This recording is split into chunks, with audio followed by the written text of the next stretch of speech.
I will talk about how can you send unlimited request contacts on your Truecaller app. We're going to figure out the solution or know how you can do that on your app.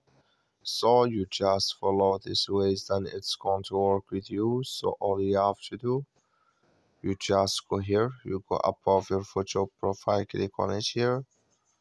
So then it's going to take you to this list. It's going to show for you like this here.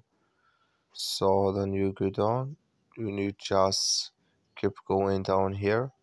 You come here to contact request, click on it. You come to next step here, click in this sign here. When you just click on it, it's going to take you to this list, and here can you send unlimited contact requests. But before that you have to get your premium, then it's going to add with you here. That's all you have to do. Thank you for watching. Don't forget to support us by liking and subscribe.